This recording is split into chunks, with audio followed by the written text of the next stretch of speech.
నిజం నిష్ఠూరంగా ఉంటుంది, అబద్ధం అందంగా ఉంటుంది. నేను చాలాసార్లు ప్రస్తావించాను. మనం ఏదైనా మాట్లాడినప్పుడు వాడు డబ్బులు ఇచ్చాడు వీడు డబ్బులు ఇచ్చాడని వాగేటటువంటి సునకాలు సహజం. ఎందుకయ్యా అంటే మనం అనుకున్నట్టు మాట్లాడాలి, లేకపోతే కనుక అవతలకి అమ్ముడుపోయారు.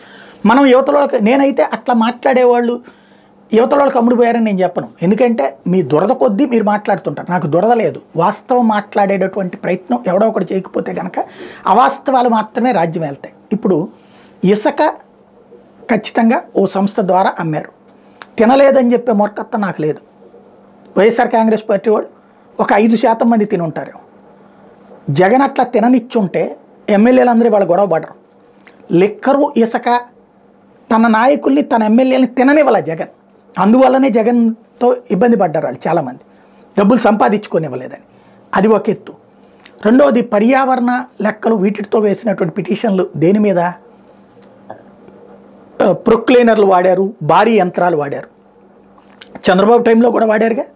ఇప్పుడు రేపు పొద్దున ఫర్ ఎగ్జాంపుల్ చంద్రబాబు అధికారంలోకి వస్తారు, ప్రొక్లైనర్లు వాడతారా వాడరా? ట్రక్కుల్లోనే తీసుకెళ్లరా?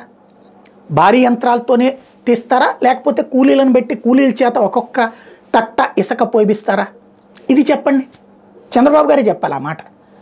ఇసుక అన్నటువంటి దాన్ని ఎవరికి ఇష్టం వచ్చినట్టు వాళ్ళు ఇదివరకు ఉచిత ఇసుక పేరుతో దోచేశారు.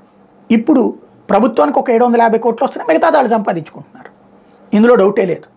సమస్య ఎక్కడంటే ఈ భారీ యంత్రాలు పర్యావరణం పేరుతో మాట్లాడేటటువంటి వాళ్ళు రేపు చంద్రబాబు గారి అధికారంలోకి వస్తే యంత్రాలు వాడతారా వాడరా?